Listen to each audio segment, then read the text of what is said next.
Just gonna start working on the chrome bumper on the back of the car, put the bracket on there, and try to get the lights on. So I took the bubble wrap off of the bumpers, and the bubble wrap is like stuck to it. I mean, when I bought the car, there was like $7,000 worth of chrome done on it, and they were packaged really nice, but the bubble wrap is definitely sticking. So I'm going to use some warm soapy water with a little bit of a plastic here, and we'll just go after this nice and easy and see if we can get the little plastic guys to come off of there.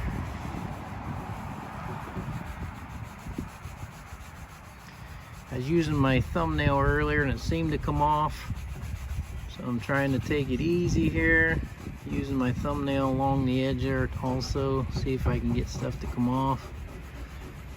This is definitely gonna take a lot of work. I can see that already because I can still feel them under there. So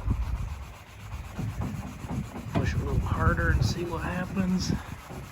This is plastic on chrome, so chrome's pretty hard.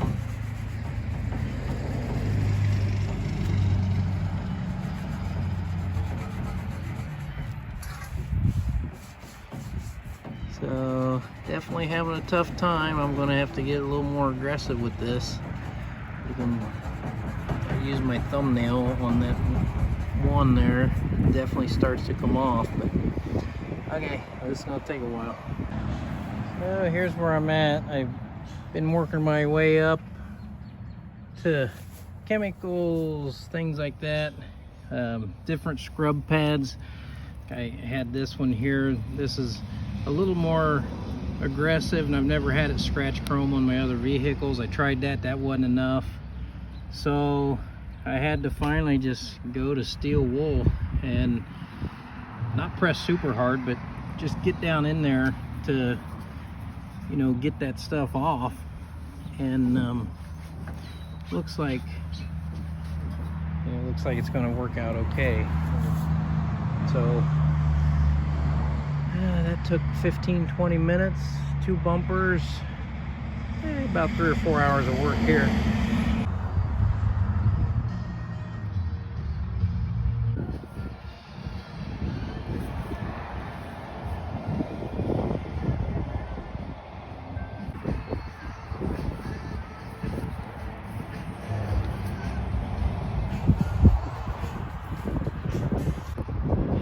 Second one after a couple 2 or 3 hours of work, and all that bubble wrap stuff off of there. See, beautiful, good. Got the bumper and the license plate lamp installed. Interesting thing on the bumper is this bracket right here has a left and a right. And yeah, actually it's kind of awkward, I guess. You set the bracket, you pick the bracket that makes this as low as possible. Basically, you want this one low and this one high, and then the bolts bolt into the lower part of the bumper. So the holes for the bolts and the bumper guards on the outside, they go toward the low side of the vehicle. So you got to make sure these brackets are kind of aiming down. Once I figured that out, I mounted the brackets and then got the bumpers on. Really no problem. These guys go with the pointy side up on the outside. They look pretty good. And in the license lamp holder, with the paint and body work, those were covered over, but luckily there was two little witness holes there. I could drill those out and that just fit right in. And same thing with the license plate holder. I went ahead and drilled those holes back out of the body. And let me go over and show you the front license plates and the rear license plate. So here's the front license plate. It's a die cast part. It's pretty heavy, and those two holes or 2 bolts there. Line up on these 2 holes on the front. And then the holes I drilled in the back for this rear plate holder holds on here, and then the license plate screws in. It's got a little bumper there, and then that light will shine up on there. So just letting the paint dry a little more on these so they're a little easier to handle, and then I'll put those on tomorrow. Did get the front bumper on also. No major challenges there. Just the 2 bolts with these bumper guards. You know, there's bolts that are tacked onto these, so you just push those through the hole to the bracket on the bottom side here, and it just mounts right there.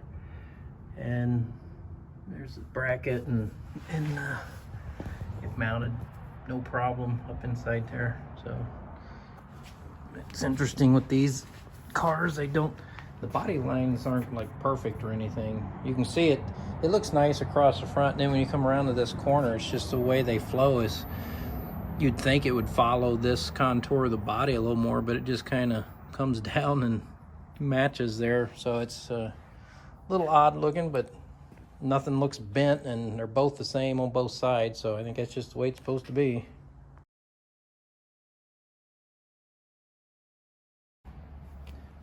Okay, today is head gasket try number 3. We're bringing all the stops out this time. Got my buddy Jerry coming over. He's gonna help me run the hoist so we can make sure we set the head down nice and level. And I've got the copper spray on the head gasket like before. And one thing I noticed with this gasket, if you look really close at these, it has like a ring around these oil and water passages, but you can see little cracks and imperfections in there. So I still think I'm on the right track by using the sealant. I'm using the Permatex for the water pump and thermostat because it's resistant to coolant. So I'm just gonna apply this very sparingly around every single water jacket and around where the push rods go through to keep coolant from getting down in there. And even here, like we've seen before, you can see hints of that copper spray from before, and these areas in here just aren't getting compression on the gasket. So even though it measures level, there's this nice heavy bead that's around this gasket here. Just the design of that, I think, just makes it tough to seal. So we are going to try to seal every passage. We'll do that on here, and then also on the gasket top, so I can set the gasket in place, silicone the top of that, and set it down. And then we're just going to let it set for a few days, make sure it really cures. Okay, we got the head back on, and put everything back together the way it was before. New thing I've added since previous times is got the spark plug wire holders. There's a little wavy piece of metal under there. It's painted black. Originally the chrome, these were not chrome. This wasn't chrome, it was black, but when I got the car, this is how it came to me. So I'm just putting it back the way it came to me.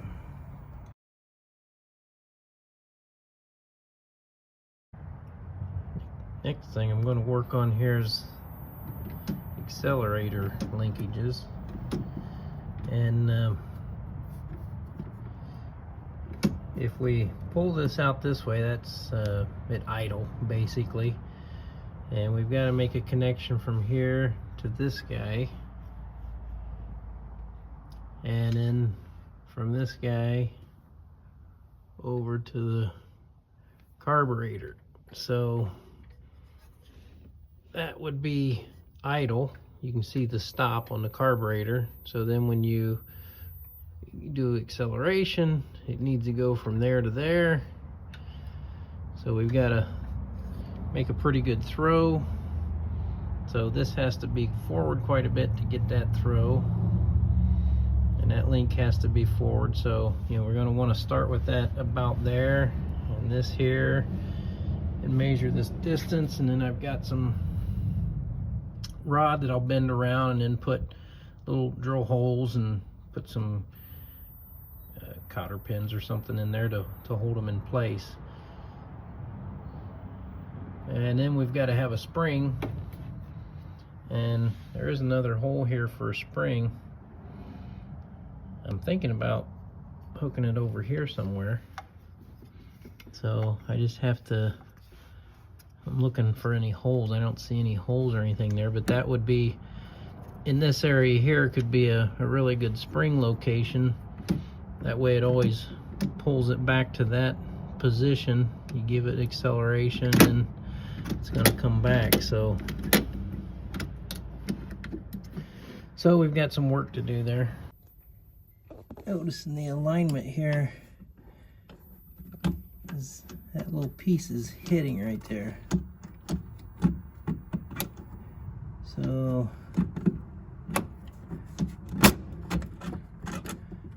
that's a problem, because that would be the idle position all the way back to there, and then it should come back out to here.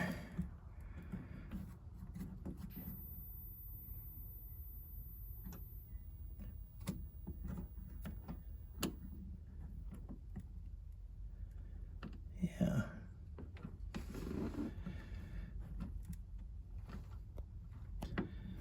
So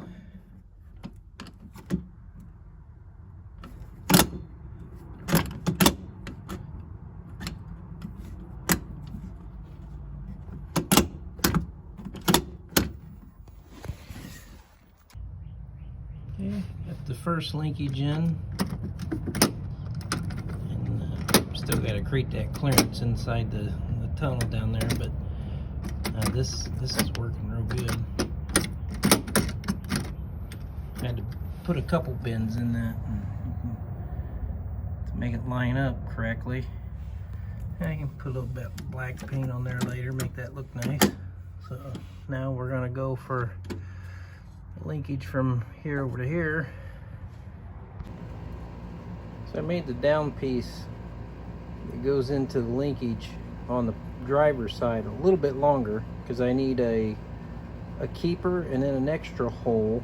Yeah, I need the cotter pin and washer, but then I need an extra hole for that spring to hook into for a return spring. So I made that a little longer, and then we've got 8 1/4 inches from the center of this to make a 90-degree turn. So we're really close here. When we bring the throttle all the way here, you see it touches there. I've already got a bend there, so I just need to go bring this down maybe another 1/4 inch so that that'll clear that valve cover. Got this accelerator clearance fixed. Just had to cut just a tiny bit of the hole out a little further, but now it doesn't rub. And we've got this top half in good spot, so now the rod doesn't hit the valve cover, and we got full throttle available. Okay, now we got the full linkage complete here. So now we can get the full throttle. Doesn't hit anywhere. This return spring might be a little tight. I might get a smaller one for that. It's okay right now, but a little stout.